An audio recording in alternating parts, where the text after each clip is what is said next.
Gracias. Muchas gracias. ¿Se escucha bien? ¿Sí? Sí, Sí, bien, gracias. Bien, hermanos, este es mi último jueves que estoy con ustedes compartiendo la última clase de esta serie que tuvo por título Solo la Escritura, única regla de fe y conducta. En la primera clase vimos la Santa Escritura, revelación por excelencia y única regla de fe y conducta. La segunda clase vimos la autoría y la autoridad de las Escrituras. Tercera clase fue la perspicuidad de las Santas Escrituras. La cuarta clase, la Escritura, juez supremo de en toda controversia eclesial. Quinta clase, que es la de hoy día, tiene por título las Santas Escrituras como instrumento y medio de gracia del Espíritu Santo. Muy bien, vamos a partir entonces con esta última clase. Los protestantes no acostumbramos a separar al Espíritu Santo de las Escrituras. Si bien Él es soberano para actuar fuera de ella, y muchas veces lo ha hecho fuera de ella, sin embargo, eh, aun cuando muchas veces lo ha hecho, son casos excepcionales, no la regla. Normalmente el Espíritu de Dios lleva a cabo su obra regeneradora y santificadora mediante la Biblia. A veces cuando el Señor trabaja con nosotros, los pastores, hay cosas que suceden en la iglesia y que nosotros las desconocemos y es necesario que de alguna forma el Señor nos las haga saber. Pecados a veces en los hermanos que ellos niegan o dicen no tener y queda entonces en entredicho lo que dice un creyente, lo que uno sospecha y necesita que la guía del Espíritu Santo actúe para tener certeza frente a un caso de disciplina eclesiástica, por ejemplo. Ahí el Espíritu Santo va a desarrollar una acción de discernimiento que todo pastor necesita y que no voy a encontrar en la escritura la respuesta. Por ejemplo, si un hermano X está bebiendo demasiado alcohol, no lo voy a encontrar en la escritura, no va a tener ese caso en particular y vamos a necesitar de la acción del Espíritu. Por eso le digo que son en el trabajo pastoral, ya muchas veces el Espíritu Santo actúa sin usar la escritura, pero normalmente, cuando se trata de la regeneración, cuando se trata de la santificación, cuando se trata de la conversión, el Espíritu Santo trabaja con el Evangelio, el Espíritu Santo trabaja con la ley y el Evangelio, con Antiguo y Nuevo Testamento, trabaja con la Escritura. Bien, el Catecismo Mayor de Westminster, en la pregunta 155, dice lo siguiente: el Espíritu de Dios hace de la lectura, pero especialmente de la predicación de la palabra, un medio eficaz para iluminar, convencer y humillar a las personas pecadoras, sacándolas de sí mismas y conduciéndolas a Cristo, conformándolas a su imagen, subyugándolas a su voluntad, fortaleciéndolas contra las tentaciones y corrupciones, edificándolas en su gracia y afirmando sus corazones en santidad y consuelo por medio de la fe para salvación. ¿Cómo lo hace el Espíritu Santo? Por medio de la lectura y por medio de la predicación de la palabra, ya, de la Biblia. Toda la obra de gracia subjetiva y experimental es realizada por el Espíritu Santo y alguna de ellas la hace directamente y en otras usa medios. Y cuando hace uso de ellos, de los medios, es lo que nosotros llamamos medios de gracia. Algunos medios de gracia son los sacramentos. Dios puede usar como medios de gracia la iglesia, Dios puede usar como medio de gracia la oración, etcétera. Y en el caso de la fe salvadora, el medio de gracia usado por el Espíritu Santo es su palabra, tal como lo va a decir también el Catecismo Luterano. En la pregunta 222 dice así el Catecismo Luterano: el Espíritu Santo me llamó a la fe en Cristo por el Evangelio, en la palabra y en los sacramentos, medios de gracia. Entonces, cuando hablamos de medios de gracia, para ser traídos hacia la fe, el Espíritu Santo usa la Biblia, la palabra. Vamos a leer algunos versículos de la Escritura que van a confirmar esto que estamos hablando. El Espíritu Santo y la palabra son los que dan la fe salvadora. Sin la obra del Espíritu Santo y sin la Escritura no podría haber fe salvadora, Uno, porque si bien la fe es un don del Espíritu, la fe debe arraigarse en algo, tiene un contenido la fe, y ese contenido es el que recibimos en la palabra, en la Biblia. Vamos a abrir Juan, capítulo 17, el versículo 17. Santifícalos en tu verdad, tu palabra es verdad. Ahí vemos entonces la palabra del Señor como instrumento. Por eso decimos que es un medio de gracia. La escritura es medio de gracia al ser usada por el Espíritu del Señor. Tu palabra es verdad. Claro que sí. Y el Señor ora y dice, santifícalos en tu verdad. Vamos a la segunda carta a los Tesalonicenses, capítulo 2, versículo 13 y 14. Segunda carta a los Tesalonicenses, capítulo 2, 13 y 14.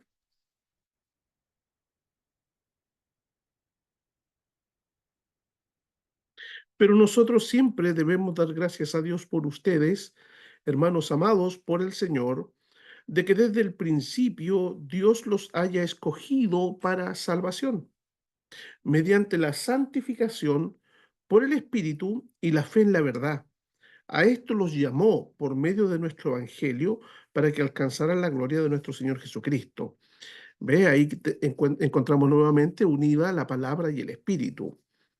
Eh, Dice el apóstol Pablo aquí en la carta que Dios nos escogió para la salvación y lo hizo mediante la santificación por el Espíritu.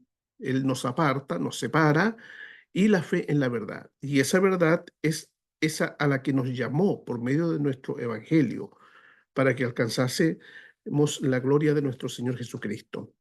Palabra, espíritu es igual a fe, o fe más palabra es igual a fe. El Espíritu Santo da la fe y el medio de gracia que ocupa es la escritura. Romanos capítulo 10, el versículo número 17. Así que la fe proviene del oír y el oír proviene de la palabra de Dios. Todos estos versículos, estos tres, Juan, segunda carta a los Tesalonicenses y Romano, entonces, muestran este punto que el Espíritu Santo y la palabra dan la fe salvadora.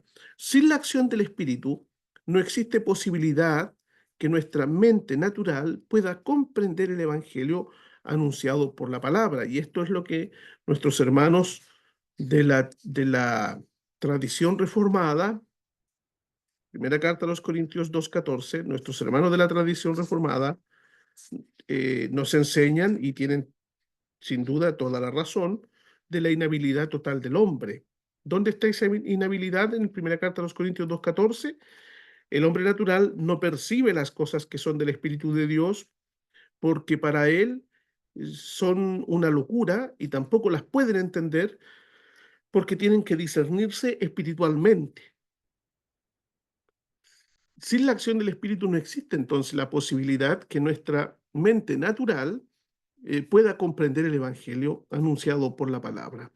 La Biblia necesita la iluminación del Espíritu. El Espíritu hace lo siguiente, da la revelación, inspira la Escritura, ¿ya? Y luego ilumina la Escritura para que podamos comprender.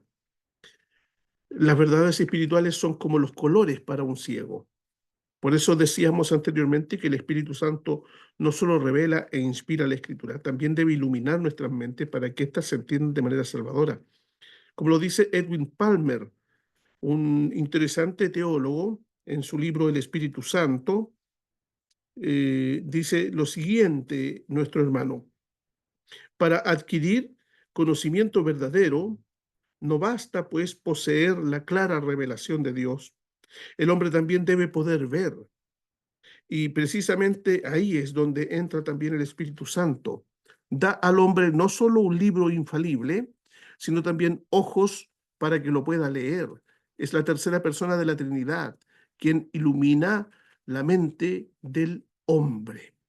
Por eso decimos entonces que la Escritura es el medio de gracia mediante el cual nos bendice el Señor, es el instrumento que ocupa el Espíritu Santo para que podamos tener la fe salvadora. eh, Cualquier persona puede leer la Biblia, pero si no hay una iluminación del Espíritu, no vamos a poder comprender de manera salvífica lo que ahí se revela. Los cánones de Dordrecht indican en el capítulo tercero y cuarto, en el inciso 11, además, cuando Dios lleva a cabo su beneplácito en los predestinados y obra en ellos la conversión verdadera, lo lleva a cabo de tal manera que no solo hace que se les predique exteriormente el Evangelio y que se les alumbre poderosamente su inteligencia por el Espíritu Santo a fin de que lleguen a comprender y distinguir rectamente las cosas que son por el Espíritu de Dios, sino que Él penetra también hasta las partes más íntimas del hombre con la acción poderosa de este mismo Espíritu regenerador. Palabra y espíritu juntos, como enseñaba nuestro hermano y pastor Martín Lutero también, palabra y espíritu van juntos. Calvino dijo exactamente lo mismo y las confesiones y documentos del magisterio protestante del siglo XVI y XVII van a sostener lo mismo. La palabra de Dios es el medio de gracia ocupado por el Espíritu para la conversión, para nuestra salvación, para nuestra conversión, para nuestra santificación. No hay salvación sin el Evangelio. No hay salvación. Y el único Evangelio verdadero es el que está escrito en la Biblia. Por lo tanto, no hay fe salvadora si no es fe en el contenido de ese único Evangelio apostólico. De manera que para dar fe, el Espíritu debe ponernos en contacto necesariamente con el mensaje redentor de las Escrituras. Por eso Lutero decía que no era posible separar la palabra del Espíritu. Podríamos decir entonces que ambos coexisten en el plan de la economía divina, espíritu y escritura. El espíritu es quien ilumina la escritura, primero revela la escritura, inspira la escritura, ilumina la escritura para que podamos tener la experiencia de la conversión, donde viene el arrepentimiento y la fe. Martín Lutero decía que el arrepentimiento se provoca con la ley y la fe con el evangelio. Y él enseñaba que toda interpretación de la escritura es ley y evangelio. La palabra no solo está presente en nuestra conversión, seguirá estándolo en el proceso de nuestra santificación y desarrollo cristiano. Seguirá en nuestro trabajo misionero. La palabra va a seguir acompañándonos en la formación de la fe y el carácter de los miembros de la Iglesia de Cristo. Por eso decimos que ella es el medio de gracia por excelencia. La Biblia es la que engendra a la iglesia. La iglesia es engendrada por la palabra, porque es regenerada por la palabra, es convertida por la palabra, es santificada por la palabra, es justificada por la palabra, es santificada por la palabra. De hecho, desde el Génesis se nos enseña que todo lo creado ha sido creado por la palabra de Dios. Y esto implica a la iglesia, que es hija de la palabra. Los carismáticos frecuentemente enrostran a los protestantes no creer en el Espíritu Santo. ¿Ya? Eso es, yo estoy acostumbrado a escuchar eso de parte del movimiento carismático o iglesias evangélicas avivacionistas, que nosotros los protestantes no creemos en el Espíritu Santo, que somos secos, que somos muertos, y otros epítetos nada de amigables con el que se habla de nosotros, pero las cosas no son así de ninguna manera, nada más lejos de la verdad, porque en realidad creemos en el Espíritu Santo mucho y mejor que aquellos que a veces nos acusan. Creemos que Él nos ha dado la Biblia, vuelvo a decirlo, que Él nos ilumina para comprender de manera salvadora los contenidos de la Escritura, que nos da la fe, el Espíritu Santo, mediante el mensaje del sagrado texto, que nos regenera, que nos convierte mediante la predicación de la palabra y luego nos santifica mediante la misma. Eso es creer en el Espíritu Santo sin separarlo de la Escritura. Los reformadores fueron explícitos, hermanos, en decir que la palabra escrita es la palabra del Espíritu, que oír y leer las Escrituras es oír y leer las palabras del Espíritu Santo. Vamos a ir al libro de Apocalipsis, capítulo 2. Les voy a pedir que ahora alguno de ustedes participe leyendo Apocalipsis, capítulo 2, versículo 11, 17 y 29. Tres versículos, por favor. Abran su micrófono. ¿Quién va a leer? Apocalipsis 2:11 primero.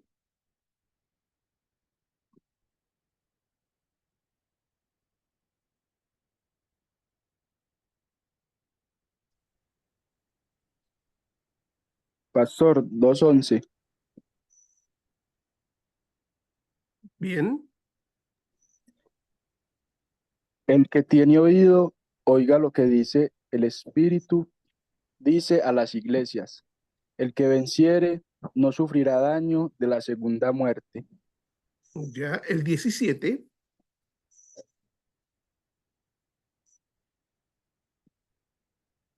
El que tiene oído, oiga lo que el Espíritu dice a las iglesias. El que venciere, daré a comer del maná escondido y le daré una piedrecita blanca y en la piedrecita escrito un nombre nuevo, el cual ninguno conoce sino aquel que lo recibe. Y el 29. El que tiene oído, oiga lo que el Espíritu dice a las iglesias. Gracias, hermano. Fíjense que el versículo 11, versículo 17 y versículo 29 va a repetir esta frase: el que tenga oídos, que oiga lo que el Espíritu dice a las iglesias. ¿Y dónde es donde habla el Espíritu a las iglesias? Lo habla en la palabra, el libro de Apocalipsis. La palabra es la voz del Espíritu. Oír al Espíritu es oír la palabra. Sin duda que en primera instancia, cuando hablamos de oír al Espíritu, es oír la palabra. Es decir, cuando yo oigo la palabra, oigo la escritura, de manera cierta e infalible, yo estoy escuchando la voz del Espíritu. O sea, donde Dios habla con toda certeza y con toda seguridad, Dios habla en la Escritura. Puede que alguien a veces sea usado por el Señor para darnos un mensaje en especial, no sé, yo estoy abierto a esas posibilidades. De ninguna manera puedo limitar al Señor en su actuar. Bajo diferentes circunstancias pastorales puede pasar, pero en todos esos casos podría ser falible, podría fallar. De hecho, personas que me han dicho que traen un mensaje del Señor han fallado más de una vez. No ha venido del Espíritu. Pero lo que sí puedo decir que es infaliblemente seguro y absolutamente voz del Espíritu es la Biblia. La Biblia sí es la palabra del Espíritu. Y en el capítulo 1 de Apocalipsis podemos encontrar que dice el versículo 3: bienaventurado el que lee y los que oyen las palabras de esta profecía y observan lo que en ella está escrito. Si vemos también en el versículo número 11, el Señor habla con Juan y le dice: escribe en un libro lo que ves y envíalo a estas 7 iglesias: Éfeso, Esmirna, Pérgamo, Tiatira, Sardis, Filadelfia y la Odisea. Escribe en un libro. Entonces, el que tiene oídos, que oiga lo que el Espíritu dice a las iglesias. ¿Y dónde les habla? En este libro, específicamente en el libro de Apocalipsis. Es la palabra del Espíritu para las 7 iglesias. Por eso les señalaba que los reformadores fueron explícitos en decir que la palabra escrita es la palabra del Espíritu, que oír y leer las Escrituras es oír y leer las palabras del Espíritu Santo. Por eso en las liturgias cristianas, después de leer la Biblia, se levanta en la liturgia y dice ante todos: esta es palabra de Dios. Esta es nuestra convicción. Las Sagradas Escrituras son certera e infaliblemente la palabra de Dios, la palabra expirada por la boca del Espíritu. Ella es el medio de gracia mediante la cual el Espíritu de Dios hace la nueva creación y construye la Civitas Dei, esta civilización de Dios, y nosotros somos ciudadanos de esta civilización. Entonces, el medio de gracia por el cual el Espíritu nos habla a nosotros es la palabra. Solo Escritura, como medio de gracia del Espíritu, hace innecesaria e irrelevante cualquier otra cosa que acompañe a la predicación de la palabra. ¿Y qué quiero decir con eso? Por ejemplo, a veces en las congregaciones alguien está tocando la música mientras el predicador está exponiendo la palabra, y se toca la música para que baje la unción. La palabra es suficiente, absolutamente suficiente. Ya no necesita música de ningún tipo, no necesita ninguna clase de unción extraordinaria a la predicación de la palabra. La gente debe oír la palabra de Dios sin interrupción de ningún tipo. Esa palabra es la expirada por la boca del Espíritu. Esa palabra es el medio de gracia con el cual Dios tiene un compromiso, Dios Espíritu Santo, un compromiso con esa palabra. Allí es donde Él hace la regeneración. Es el medio de gracia por excelencia. Es irrelevante cualquier otra cosa que trate de acompañar a la predicación de la palabra. Los apóstoles predicaron la palabra, no usaron ni siquiera de la música, no hicieron uso de ninguna clase de liturgia pomposa tampoco, y el Señor honró su palabra en el corazón de las personas que escuchaban, y la escucharon en los desiertos, las escucharon en las calles, las escucharon en las puertas de los templos, la escucharon dentro de los templos, la escucharon en las sinagogas, la escucharon también en grupos de amigos, en una fiesta, como en el caso de Jesús, en la fiesta de Mateo, de Leví. Entonces la palabra del Señor tiene que ser oída en todas partes y el Espíritu Santo usa esa palabra porque es el medio de gracia por excelencia. No sirve, no es necesario los cantantes connotados. La música es irrelevante cuando se predica la palabra. La palabra es palabra de Dios, el tipo de ornamento que tiene el local de reunión para producir determinado ambiente, eso es algo irrelevante también. Frente a esto, sola escritura significa que la enseñanza de la Biblia y la Biblia sola es la que el Espíritu Santo bendice. La Biblia bien explicada, bien predicada, es a las escrituras a quien él está asociado y donde esté la palabra, allí entonces está el Espíritu del Señor. Por eso indicamos que ella es el medio de gracia por excelencia. Bien, estamos casi cumpliendo los 30 minutos. Me detengo antes de la aplicación de la doctrina. ¿Alguna pregunta, hermanos, para conversar, para responder? Recuerden que esa es nuestra última clase, así que los animo a que tengamos un poco de diálogo sobre la exposición.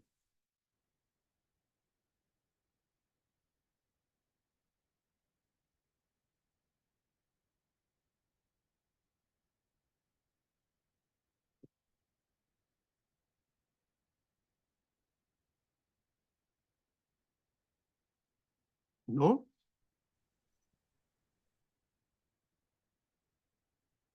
Pastor, muy buenas noches Buenas para noches. usted, para todos los hermanos. Por acá, el hermano Esteban de la ciudad de Santa Marta, de Colombia, le habla. Ya. Bueno, Pastor, de pronto yo le entendí, o sea, lo que le voy a de pronto a comentar, yo entendí el concepto que usted estaba dando, pero quisiera de pronto, si nos podría de pronto profundizar un poquito más o dar más ejemplos. Es con referente a lo que usted decía al principio eh, en cuanto al Espíritu Santo, que usted decía de que, o sea, a veces el Espíritu Santo nos usa, no, o sea, no necesariamente con la escritura. Y usted ponía pues un ejemplo muy claro y real, que es por ejemplo con el tema de la embriaguez, del alcohol, algo así. Ujú.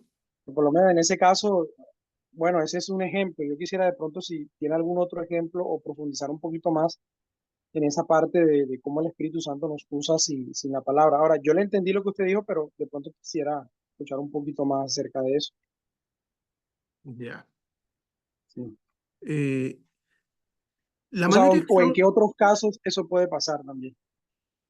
Bueno, los pastores a veces tenemos que estar Normalmente los pastores, los hermanos no nos cuentan la verdad así de primera, ¿verdad? Normalmente no nos Sí, cuentan la sí. verdad de primera, no nos cuentan toda la verdad. Y ahí necesitamos el discernimiento del Señor. A veces el Señor lo que hace es que usa la providencia, ¿no es cierto? Se toma su tiempo el Señor y luego descubre una situación determinada. ¿Ya? Y esa es la palabra del Señor en acción mediante mediante la providencia del Señor. Muchas veces, frente a algo inseguro en el que nos encontramos, por ejemplo, la catequesis en nosotros dura 2 años, un año de teología, de catecismo, y un año de gobierno de iglesia. Después de los 2 años de catequesis, bautizamos. ¿ya?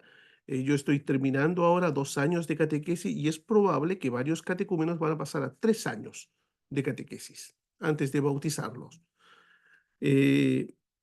¿Y por qué? Por la inseguridad de la experiencia de conversión en alguien que profesa, ¿no es cierto?, eh, la doctrina de manera correcta, pero que uno se va dando cuenta que en la vida algo no suena correcto. El sabor de ese creyente es extraño. No es el sabor que uno conoce de un alma entregada a Cristo, y ahí uno entra a buscar en el discernimiento qué hay. A ver, yo lo voy a decir así, yo no sé lo que van a opinar algunos, pero yo creo que no hay ningún problema en que el Señor a veces te dé un sueño específico sobre una persona por quien tú estás orando y diciendo que hay algo extraño que necesitas saber. Y a veces lo sabes así, y vas y llamas al hermano y le dices, a ver, hermano, mire, usted está haciendo lo siguiente, esto y esto. Yo supe que esto es lo que usted está haciendo. ¿Es así o no es así? Y la persona te confiesa y dice, sí, pastor, me daba vergüenza contárselo, por lo que usted iba a pensar de mí. Y Dios ha tenido que decírtelo de alguna manera. Y ahí la escritura, en ese caso particular, no te dice nada sobre el individuo y sobre la situación particular. Por ejemplo, te das cuenta, y te di otro caso, hermano, te lo puede decir en un sueño, te genera a veces te genera una disconformidad frente al catecúmeno que va a ser miembro de la iglesia, y oras al Señor para que su providencia te muestre, que saque a luz lo que está escondido, y lo hace el Señor. A veces pides que, si tú no lo ves, algún hermano de la iglesia traiga alguna información de lo que tú estás buscando, y Dios se lo muestra a otro hermano de la iglesia y te lo cuenta y te dice, mire, yo tuve esto y le vengo a decir, tú preguntas a ese creyente y efectivamente era así. Son formas en que a mí en mi ministerio pastoral ha pasado muchas veces. Normalmente trato de hacer el discernimiento con la escritura sola, pero a veces, por ejemplo, en casos de situaciones demoníacas, por ejemplo, ¿ya? La Biblia no habla mucho de los demonios, la Biblia no te da explicaciones mucho de la brujería, por ejemplo, de la hechicería, y necesitas una orientación especial del Señor. Y ahí es donde yo les digo que el Espíritu entonces te hace te da una instrucción, saca a luz, corre el velo de algo escondido, devela algo, Él, y lo vas a saber. A eso me refiero. En mi ministerio pastoral eso es muy común muchas veces, y alguien podría decir que soy un carismático, y tal vez, no tengo idea si será ser carismático eso. Yo creo que si el Señor no te dice las cosas, no sé cómo vas a pastorear. Dicen, sí, habla en la Biblia. Sí, sí, yo sé que él habla en la Biblia, pero hay cuestiones muy particulares. Por ejemplo, llega un joven y te dice, pastor, quiero casarme con esta niña, o esta niña, yo quiero casarme con este joven, pastor, necesito que usted me oriente y me diga si debo hacerlo o no. Y ahí te enfrentas partes haciendo un chequeo desde las escrituras, ¿verdad? Para discernir desde la palabra, pero llega un momento dado en que tú le dices, sabe, algo pasa, yo siento un bloqueo con esta persona, no tengo paz, en realidad no tengo paz. Y cuando oro, precisamente siento una obstrucción cada vez que lo menciono en oración, es como que algo está mal, y yo te aconsejo que detengas el matrimonio y esperes un año más, y efectivamente algo malo ha sucedido, o la persona se ha casado y ha terminado divorciado, separado. No sé si sirve eso más o menos explicando. Ok, sí, sí, pastor, o sea que es lícito en esos casos, así pues, obviamente sí, usted se enfoca ahí o sea, pedir el discernimiento, que Dios nos dé discernimiento en este tipo de casos especiales, ¿no? Claro. Muchas gracias, Uno pastor, busca eso una quedó palabra claro. del Señor que ni por más que buscas en la Escritura. Yo tuve un matrimonio que no podía tener hijos. Había tenido la pérdida de 5 niños, por ejemplo, 5 bebés. Ay, ni por más que iba a la Biblia, no podía encontrar la razón, ¿te fijas? Y oré al Señor, y hasta que el Señor respondió la oración y le dio una hija Hoy día ese matrimonio tiene una hija ya crecida, están felices y, y no estaba la respuesta precisamente en la Biblia de por qué no. Ok, pastor, muchas gracias. Sí, bien. No sé si hay alguna otra pregunta, inquietud sobre el tema. No estoy negando la autoridad de las Escrituras, entiéndanme, estoy diciendo de cómo el Espíritu Santo también va a actuar a veces en cuestiones pastorales. Pastor, ¿cómo está? Muy buenas noches. Muy Le buenas habla Antonio noches. Medina, de acá de Santa Marta también. Amén. La siguiente pregunta es referente a lo mismo. Sabemos que el Espíritu Santo se nos revela de esa manera, pero hay una pregunta. Cuando queremos, nosotros anhelamos que el Espíritu Santo nos revele y nos metemos en oración, y a veces no encontramos o no vemos la respuesta exacta. Referente a situaciones sobre de pronto matrimoniales o de pecado de ovejas de nosotros o de nuestros hermanos. Tengo esa inquietud porque yo sé que de pronto no hay cosas que a todo el mundo no se le va a hacer revelada, ¿cierto? Ujú. ¿Qué se puede hacer en ese caso? ¿Qué se puede seguir o se activa algún plan especial? ¿Se sigue en la oratoria? No sé. Yo siempre trato de eh, hacer mi cura de alma desde la Biblia. Primero, siempre desde la Biblia. ¿Ya? Y cuando me enfrento ante una situación que la Biblia no me va a responder, por ejemplo, llega un hermano y me dice, pastor, me dieron la oportunidad de salir a trabajar a un nuevo lugar, tengo que irme de aquí a otra ciudad y no puedo venir a congregarme porque voy a quedar a 1000 kilómetros de la ciudad. Es decir, no va a volver más. ¿Cree usted que debo tomar ese trabajo? Y ahí pasa lo mismo que pasaba con Aarón cuando tenía que usar el Urim y el Tumim. Ya, primero uno hace una lógica desde la escritura. Y esto no es para personas, ¿cómo sería la palabra? A ver, no es para personas que sean poco estudiosas de la Biblia. Uno debe estudiar mucho la Biblia, porque lo primero que debe consultar es si la escritura tiene alguna dirección, alguna orientación sobre el punto. Por ejemplo, podríamos ver si acaso te va a ayudar a tu santidad, porque la Biblia dice que el Señor quiere nuestra santidad. Si el irte a ese lugar va a aumentar tu santidad o no, yo estaría usando un criterio bíblico. Pero a veces no siempre el criterio bíblico es el que nos va a ayudar y necesitas tener una orientación del Señor sobre una decisión que va a tomar el hermano. Y ahí es como el Urim y el Tumim. No salía el sumo sacerdote hasta que se prendía una de esas, un sí y un no.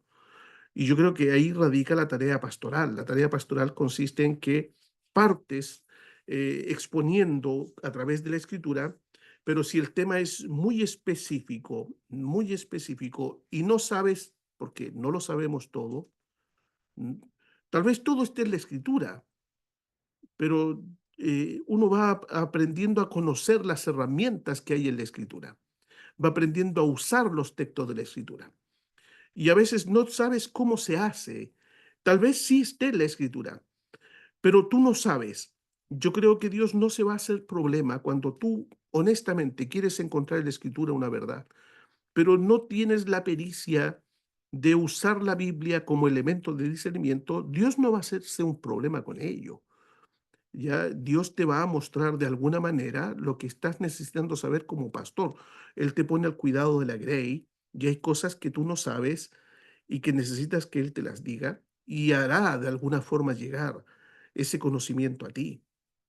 Uno tiene que orar y si no llega la respuesta, no tiene que apresurar nada, no tiene que tener prisa, no tienes que sentirte obligado a tener que dar una respuesta ahora. No hay una respuesta en la Biblia. Lees, meditas, oras, no hay una respuesta. No hay de una forma sobrenatural que Dios te dé a conocer. Bueno, hay que estar tranquilo y esperar. Sencillamente esperar. Dios no tiene prisa y uno tampoco debe tenerla. Hay situaciones más complejas que uno necesita a veces una respuesta rápida de Dios, pero tienes sencillamente que esperar en el Señor, ¿ya? Y tener los sentidos abiertos y alerta, porque de alguna forma el Señor te instruirá. Ojalá todo estuviera en la Biblia. En la Biblia encontramos todo lo necesario para nuestra vida personal, sí, es verdad, pero hay cosas que va a tener que usar tu criterio santificado. Vas a tener que pensar también y pensar en lo posible con criterio escritural. Y si bien a lo mejor no eres muy hábil con la escritura, vas a tener que pensar con el criterio de tu experiencia espiritual. Yo no voy a separar la experiencia espiritual en la vida cristiana. Si bien soy un teólogo reformado, yo no voy a separar la experiencia espiritual. Dios no se va a hacer problema si tú tienes dificultad en el aprendizaje del texto griego, del hebreo, si no te manejas muy bien con la hermenéutica. Dios sabe qué tanto te aplicas a ello y también sabe qué tan necesario es que te imparta Él cierto conocimiento que ahora y ya lo necesitas para tu trabajo ministerial. Yo creo que Dios te lo va a entregar de alguna manera y lo vas a saber.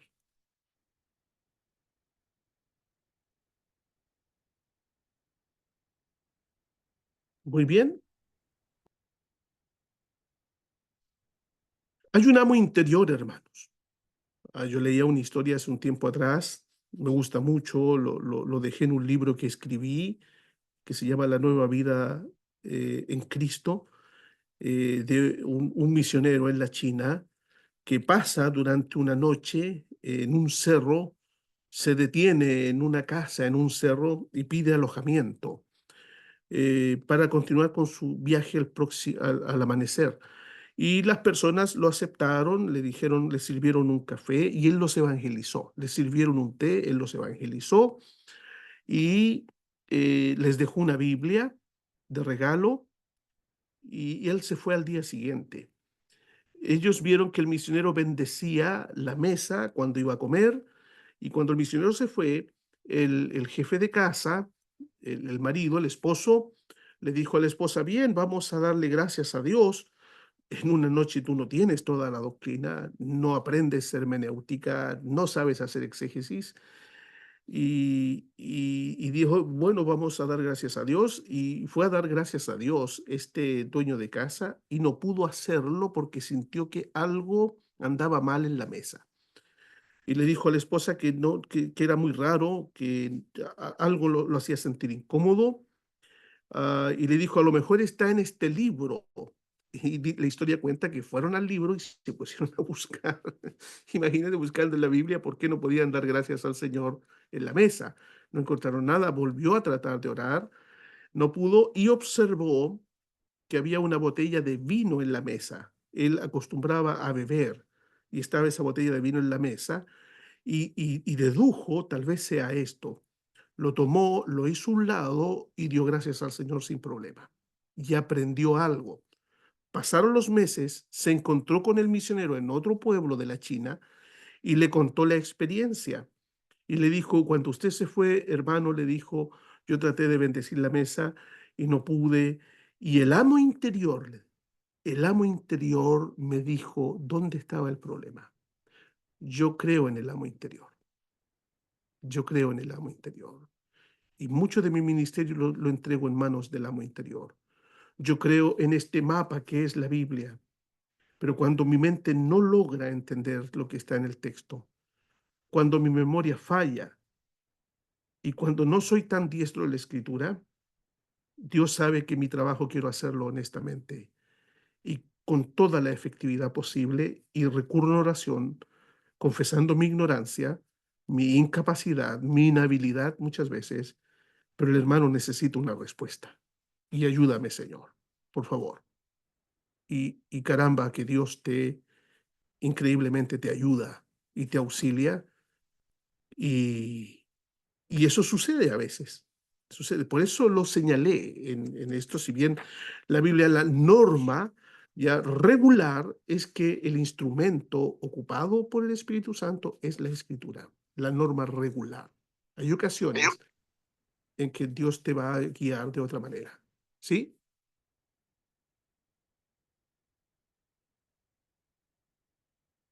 Bien, ¿no hay más preguntas? ¿Estamos bien? ¿Quedó claro o no?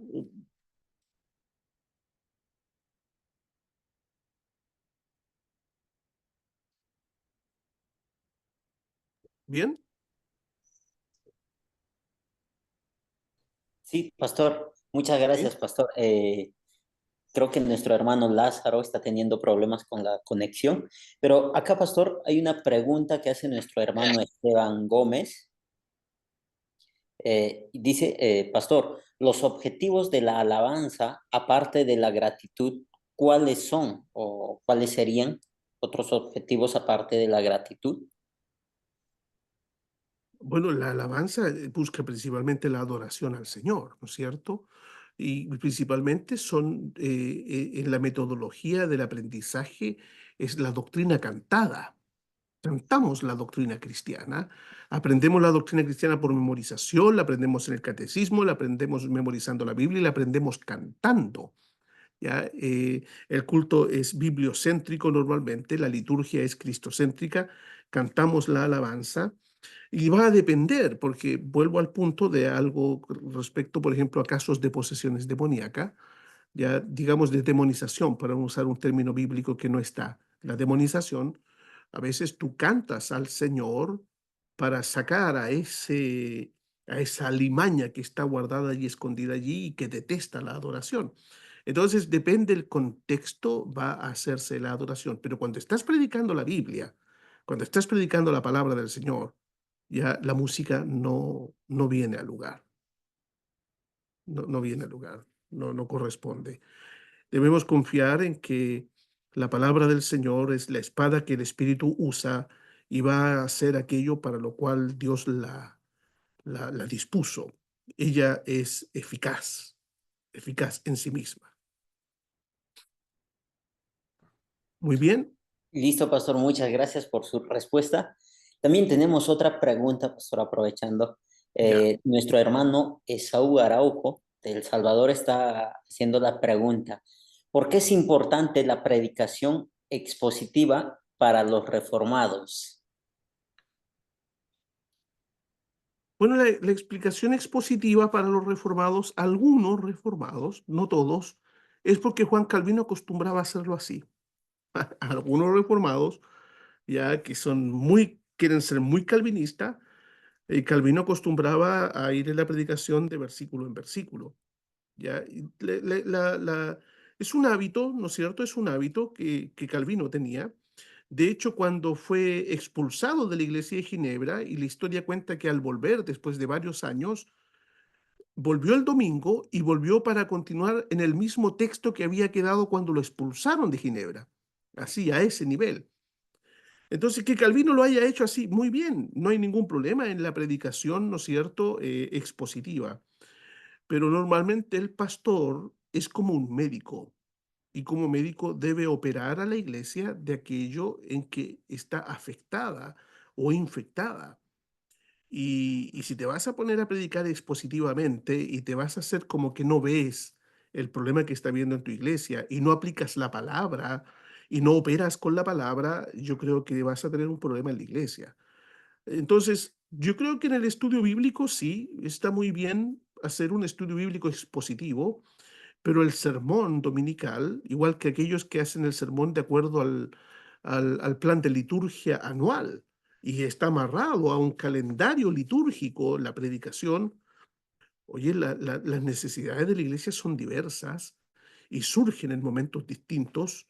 La historia pone a la iglesia en una encrucijada de un momento a otro en que el sermón va a tener que estar relacionado con ese momento mismo y aplicar la palabra allí. No tengo ningún problema con la predicación expositiva. Es buena la predicación expositiva. No la recomiendo que te pongas a predicar, ¿no es cierto? Y te cierres las orejas para no oír a la iglesia y que la iglesia tenga que oírte a ti. No, la tarea pastoral es oír a la iglesia. ¿ya? Y de acuerdo a lo que uno oye en la iglesia, traer la orientación de la Escritura. Y no siempre la predicación expositiva atiende a la necesidad específica y circunstancial que está viviendo la iglesia. Prefiero que el estudio bíblico sea expositivo en mi caso personal, ¿ya? Y si estamos, por ejemplo, en el mes de la Reforma, tal vez en la celebración yo podría dar varios, y de hecho di varios sermones expositivos basados en un capítulo o a veces en 3 versículos, un mes, 2 meses predicando de 3 versículos, no hay ningún problema. Pero en algún momento dado vas a tener que romper eso porque tienes que oír a la iglesia y atender a la necesidad. No solo tienes que oír a la iglesia, tienes que oír al mundo también con lo que viene a amenazar a la iglesia. El obispo, el sobreveedor, tiene que estar viendo lo que viene sobre la iglesia, principalmente ahora que el mundo tanto nos amenaza, ya con su batalla cultural que está provocando. Tienes que ver lo que viene y tienes que preparar al contingente de soldados que son el ejército del Señor, que es tu iglesia. Podrías hacerlo con una exposición, no sé, de la forma expositiva, claro que podrías hacerlo. No es siempre lo mejor para estas situaciones. Yo prefiero que el estudio bíblico sea expositivo. Y no porque no porque lo hacía Calvino, ¿ah? Listo, pastor. Muchísimas gracias por su respuesta. Creo que nos quedó muy claro. Por el momento no hay todavía pregunta. No hay más preguntas, pastor. Ya. Voy entonces, como siempre, terminaba con una aplicación de la doctrina. ¿Cuál es la aplicación para este capítulo último? Las Santas Escrituras como instrumento o medio de gracia del Espíritu Santo. Aplicación de la doctrina. Bueno, exponte voluntariamente a la luz de la palabra del Señor para tu desarrollo cristiano, porque es un medio de gracia. Es la leche con la que te vas a alimentar, es la carne con la cual te vas a alimentar. 2, honra la palabra de Dios creyendo que ella es la verdadera, eficiente e infalible palabra del Espíritu. La infalible palabra del Espíritu.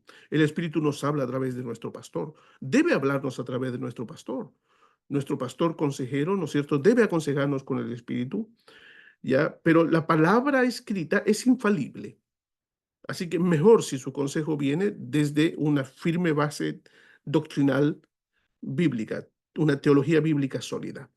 Tercera cosa, no permitas que a la exposición de la escritura se le agreguen otro elemento haciendo creer que mediante los tales la predicación será más efectiva. ¿Ya? No permitas que haya eh, ruido alrededor del sermón, que haya ruido alrededor de la exponencia, ¿ya? De la exposición de la escritura. No lo necesita. ¿Ya? No lo necesitaron los apóstoles, no lo necesitamos nosotros, no lo necesitó el Señor Jesucristo. Y un cuarto punto de aplicación en tu trabajo misionero, predica la palabra, pues mediante ella el Espíritu Santo hace el llamamiento eficaz. Ya, concluyendo entonces todo lo que hemos estudiado durante estas 5 clases, este fue un boceto que espero que haya servido a ustedes. He procurado entregar no solamente un simple esbozo, sino un trabajo con contenido ajustado a la tradición reformada, ya, que no evada las líneas de los antiguos protestantes que indicaron en cuanto a la cuestión estas 5 cosas que les mencioné, que la Biblia es la única regla de fe y conducta, la consistencia de su autoridad, su perspicuidad que da origen al derecho al libre examen, la escritura como juez único en materia de controversia y las santas escrituras como instrumento por excelencia del Espíritu Santo. Ya han pasado más de 500 años desde que surgió el pregón revolucionario de la sola escritura. Sin embargo, hoy está tan presente como en ese entonces los mismos enemigos de ese tiempo, la Roma papal, los entusiastas para quienes la Biblia no era suficiente y la ilusa confianza en la razón del renacimiento. Los solos de los protestantes siguen en vigencia y necesitan ser enseñados con la misma fuerza del pasado.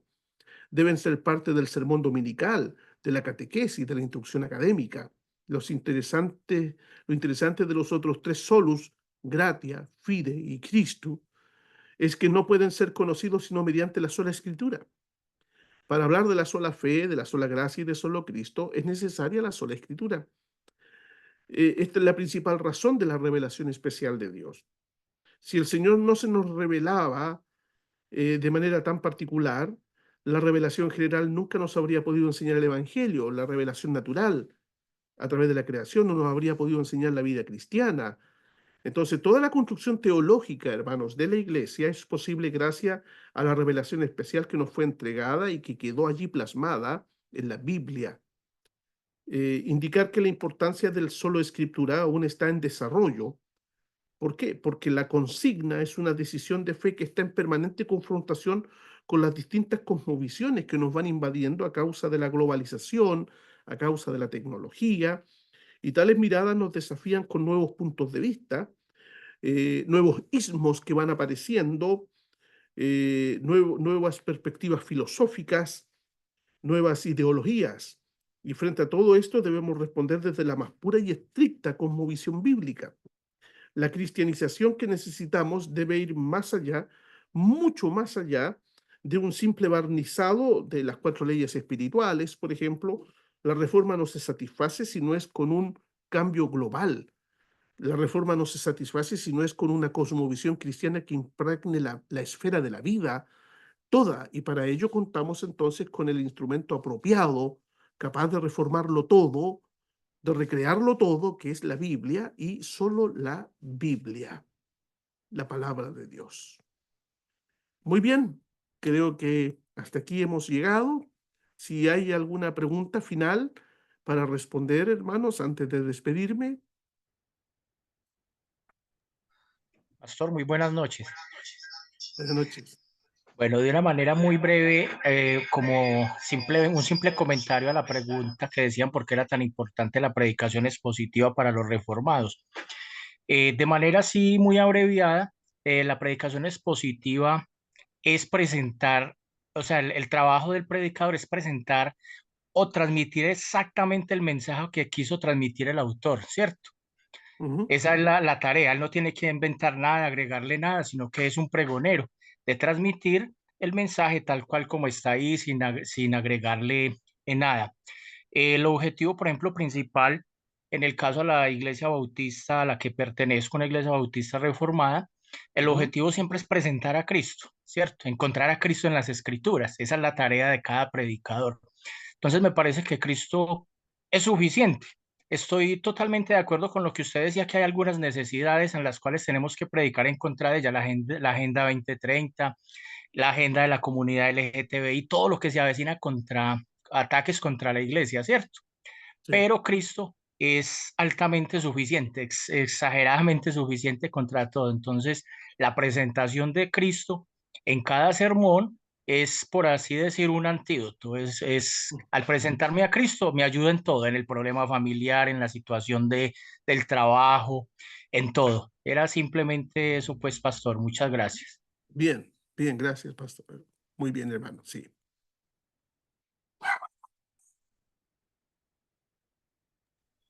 Bien, ¿no hay más preguntas o comentarios? Bueno, quiero agradecer a este seminario Paladín por haberme invitado a compartir estas 5 clases. Todos los jueves terminaba mi estudio bíblico y tenía que venir a ponerme frente al computador para compartir estas clases con ustedes. Si quieren seguir en YouTube, por ejemplo, mi nombre de mi canal es Reformadores 1517. Ahí van a poder encontrarme si les interesa conocer otros aspectos doctrinales o trabajo que uno esté realizando. Ya, les agradezco mucho la oportunidad que me dieron y espero en el Señor que sigan creciendo con los próximos profesores y ramos que estén tratando. Pastor Esteban, muy agradecidos a nombre del Ministerio Paladín de Cristo. Le damos a usted las gracias por este tiempo, ¿no? Porque usted dispone su tiempo, como usted bien decía, sale del estudio y va a sentarse delante del computador. Agradecemos ese esfuerzo de usted, pastor. Estaremos orando por usted, por su ministerio. Esperamos poderlo tener nuevamente más adelante, dictándonos las clases, y para nosotros ha sido muy importante y es muy importante este aspecto de la bibliología, de la escritura. Pastor, estamos agradecidos y que nuestro Dios Todopoderoso le siga bendiciendo, pastor. Me gustaría terminar con una oración, pastor, orar por usted y que siga creciendo también el Ministerio Academia Paladín, y pedirle a mis hermanos que puedan compartir el link para que más hermanos puedan ser beneficiarios de estas clases, ¿no? Que se aprende mucho.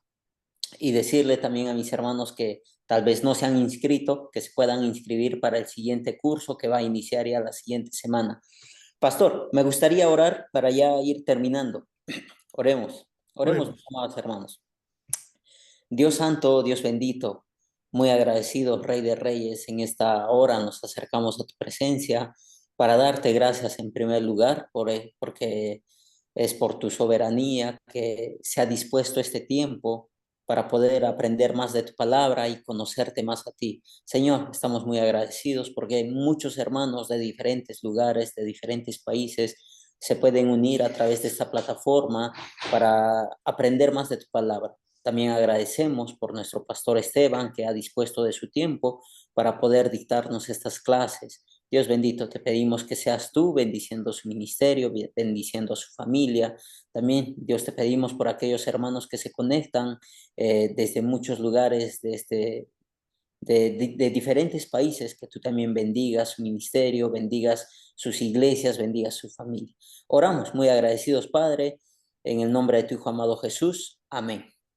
Pastor Esteban, muy buenas noches con cada uno de ustedes, mis estimados hermanos.